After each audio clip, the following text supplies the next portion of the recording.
And hello to you, and welcome to the Richard Nicholls podcast, the personal development podcast series that's here to help inspire, educate, and motivate you to be the best you can be. I'm psychotherapist Richard Nicholls, and this is episode 165. It's titled, Practice Doesn't Always Make Perfect. And if you're ready, we'll start the show. Hello, you beautiful people, and welcome to January, a new year, with new ideas, new prospects, and new you, if you like. What I would say is, what was wrong with the old you? Was there something inherently unpleasant about the 2018 you that the 2019 you can leave behind? Because maybe we don't really need a new, and maybe not even an improved you. Just still you, but a slightly different you. Long-term listeners will have already heard me go on about New Year's resolutions not always being a good idea. They do help some, but on the whole, New Year's resolutions are famous for being just a temporary idea, a January fad. Often people will say to me things like, I bet you'll be busy at work in January then, all the New Year's resolutions. And yes, January does start off quite busy, but that's because I've had 2 weeks off probably, and all my existing clients are then crammed into the same weeks. And although I do get new clients who are inspired by the line in the sand of a new year, it's nothing like February, when all those that have tried to make some changes are a month in and can feel themselves giving up and need help. And it raises questions, doesn't it? Because if the changes you make are something you actually want, then why would we feel like giving up? And that's what we look at when someone comes in for private therapy. We need to look. We have to look at what motivates us, what drives us, the direction of it. Are we moving away from something or towards something else? Away from pain? Are we moving away from pain and towards pleasure? Or is it just away from pain? Or is it just towards pleasure? Everyone's different. But one factor that's the same for everybody, I think, is patience. Because it takes a long time for something to become a habit. I've done loads of daft experiments on myself over the years to see how long it takes for something to feel automatic or natural. Cleaning my teeth with my left hand instead of my right. Cutting sugar out of my tea and coffee. Taking milk out of my tea and coffee. Learning to like things that my wife likes to eat that I've never been particularly fussed with. Cheese, prawns, coleslaw. And I did a test with some bananas, which I've already spoken about on the podcast in the past, I'm sure. Well, I did a whole episode all about bananas, rather bizarrely. That's in the list somewhere. Go and listen to that one, it's quite funny. And all this repetition is it's a pain in the arse, pardon me, because for something to become so natural that it takes no effort to make the choice, then it needs a lot of repetition. And with me, it tends to be daily repetition for somewhere between a month and 6 weeks. Now, you may be sooner, yours might be less, but it may take longer. But what seems to make a huge influence with people is their original intention in the first place. When someone wants to lose weight, they often see the changes they need to make it happen as a temporary change. They intend to start on a diet for a few months until they're where they want to be. And then they don't need to go on a diet anymore. Now, 2 problems here. Firstly, all they'll do afterwards is go back to what they were eating before the diet, which led them to gain the weight in the first place, and then they're just yo-yo dieting for the whole blooming life. And secondly, because they knew it was only temporary anyway, the healthy choices never feel like a new habit. They don't stick. Even after a month, or 6 weeks, or 3 months, it's still hard work. And that's what attracts them to me, because I specialise in hypnosis, which helps to speed up the process of making something feel natural or automatic. And I'm so often reminded of the study that a man called Gary McPherson, I think he pronounced it McPherson, could have been McPherson, but I think it was McPherson. However, Gary, he did this in the late 1990s, and Gary was a professor at the University of New South Wales and had a passion for music. So he set out to investigate why some children, when they were learning an instrument, could progress quite quickly and others couldn't. So he did a 9-month study of 133 randomly selected children who were all about age 8. There were either 7, 8 or 9. They were all about to start to learn an instrument at school. And the study even started before the kid had even chosen their instrument. That's when they started videotaping them, interviews and things like that. He wanted to find out what the magic ingredients were. Get all of these kids learning an instrument, see which ones do well, and then figure out of those that do well, what were they all doing differently? What did they all have in common with each other, but not with the ones that didn't do well? Was it related to their home life, their IQ points? Was it simply how often they practiced, or the time of day that they practiced, or anything like that? And he had loads of really detailed interviews and videotapes of them practicing to plough through. And after 9 months, he got a lot of data. But there didn't seem to be any correlation between the children that showed great musical aptitude with anything else at all. Those successful kids, their IQs could all be different, their maths skills, even their sense of rhythm. Their parents' income could all be different, their upbringing, their anxieties, not even how often they practiced. They were all different. There was no correlation with anything at all, apart from one thing. Right before they'd even started their first lesson, they were all asked how long they thought they'd be playing their instrument for. Would it be for a month? Would it be for a term, a year? Would it be for the rest of your life? And their answers could be broken down into 3 different time frames. They were classed as having either short-term commitment, medium-term commitment, and long-term commitment.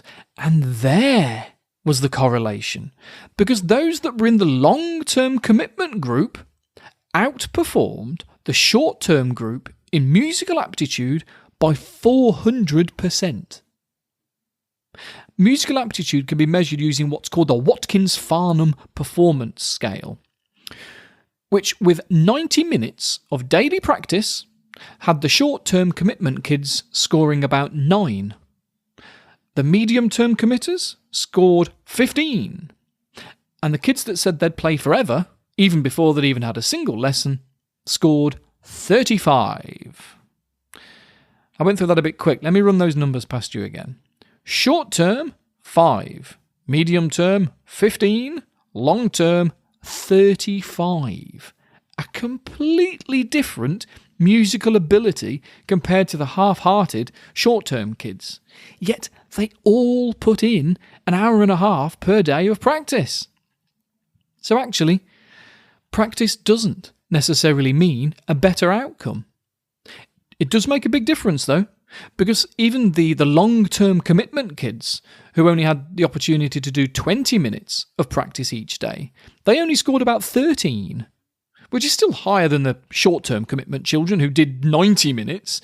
So practice doesn't make perfect unless you've got a long-term commitment to doing something.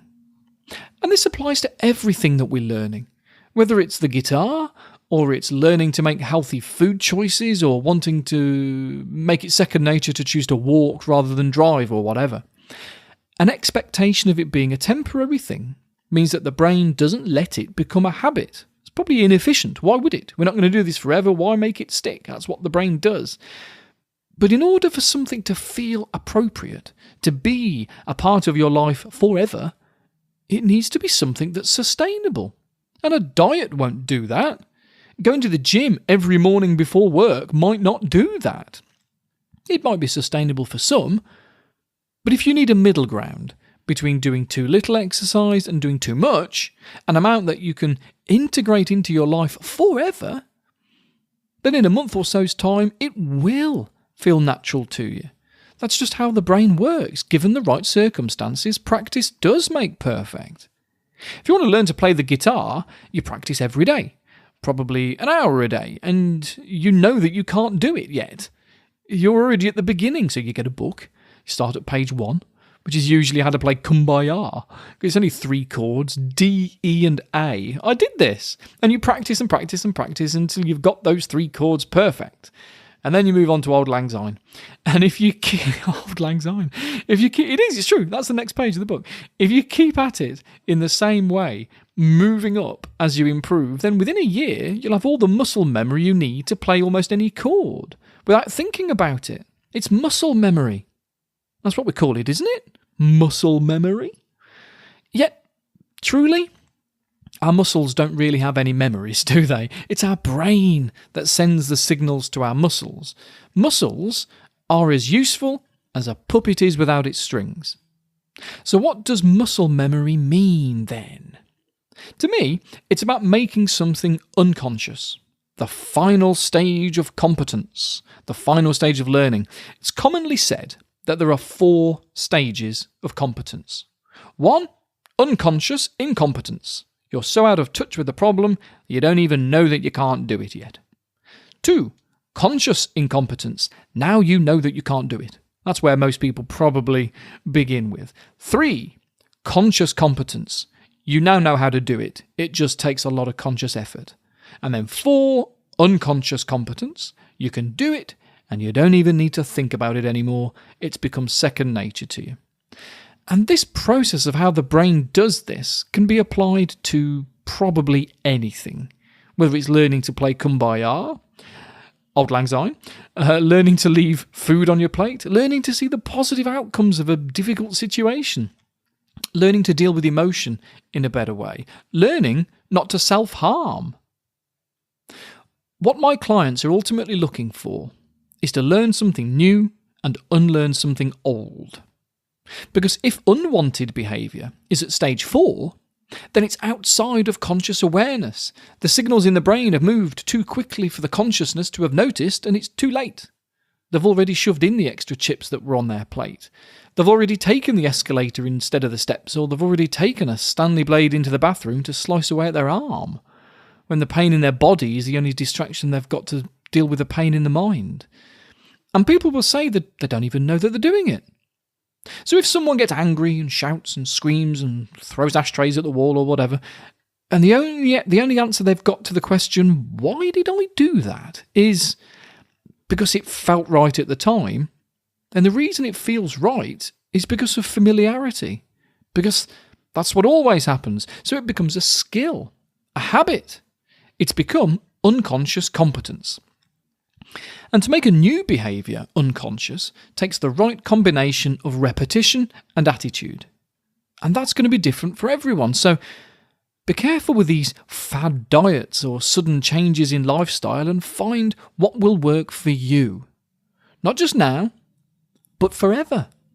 And if you need some help with that, then find a therapist who specialises in solution-focused approaches, like a hypnotherapist, and have some sessions that can help inspire you. And if that seems like too great an investment in yourself, and I get it if it is, we tend to charge around the same as it would cost for a woman to have a colour, cut and blow dry.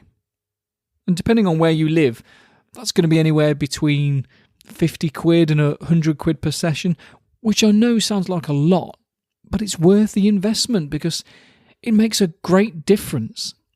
Although there are plenty of free podcasts that can inspire and help you too, as well as low-cost hypnosis downloads and things, so there's no excuse. Well, before I go, I want to mention that I've been asked to take part in a Facebook live stream on Friday, January the 11th at 10 a.m. It's on the Facebook page of a coach, Emma Hillman, at facebook.com/eaglecoach. And we'll be talking about PTSD, post-traumatic stress disorder, and how it can be treated. If it's something you'd like to see, don't worry if you can't watch it live. It'll be on her Facebook page to view forever anyway. But it's on Friday the 11th at 10 a.m. if you want to see it live. By the way, I mentioned this last month, but it's all systems go now, so I'll mention it again. I'm making weekly episodes now just for paid patrons of the podcast. It's $7 per month through Patreon, who only work in US dollars, bizarrely. They don't do an international thing, but hey-ho, they're pretty popular, so I've got no choice but to use them, really, because that's what everybody does. But I'll monitor the value of the pound, and I'll keep it at around the £5 mark, which in the next 12 months might end up only being about $3. So my international fans, they might get a right bargain after Brexit, so I'll keep my eye on it. But there will also be, if anybody wants, a $1 donation level too, because I've had some contact, I've had some emails from listeners that have said they want to support a monthly podcast, but they don't want anything in return other than what you're already getting for free, the monthly one. They don't want weekly ones, but they still want to give me money. So thank you. If that's you, you can chuck me $1 each month through Patreon, and it really will be appreciated. Thank you, genuinely. I'm not making that up. It's appreciated. But if you want more episodes, then it's going to be around £5. And what do you get for your £5? I hear you ask. Especially as that's much cheaper than it would be to see a therapist one-to-one or have your hair coloured and cut. Well, I'm going to be as generous as I can and give you whatever time I've got, but I'm definitely 100% making an episode every Monday morning for you. I'll also give you access to all my previous episodes, so you'll instantly get an extra, 60, 70 episodes before we even start, which is great for new listeners who might have missed out when I removed them from the public feed in years gone by. And I'm going to make some meditation and specific hypnosis tracks as well just for you, because there is so much research that shows the benefits of doing that, especially when the content is quite specific. As I said earlier, what hypnosis seems to do is speed up that learning process that I was talking about earlier from stage 2 or 3, where you know what you've got to do, but you just either can't do it or you find it hard to do it. It moves it up to unconscious competence, where you can do it and it's natural. Just from closing your eyes, getting comfy and tricking your brain into thinking about something as if it's real, even though you know it's a daydream. I've said this 100 times before, so I know you know this, but I'll say it 101st. The brain doesn't know the difference between fact and fiction. If you think about coughing, it'll make you cough. If you watch somebody hurt themselves, it'll make you wince. And by using that to our advantage, you can trick your brain into acting as if you always leave food on your plate, as if you always make healthy choices, you always handle confrontations with your boss well, or whatever it is that you'd like me to make for you, because if you let me know what personal development or mental health topics are important to you, I'll make sure that I make appropriate content for you. So, become a patron by following the links at richardnichols.net, or you can go straight to it at patreon.com/Richard Nicholls. And let's make 2019 the line in the sand that moves you on to being the best you can be. Speak to you again soon, folks. Bye!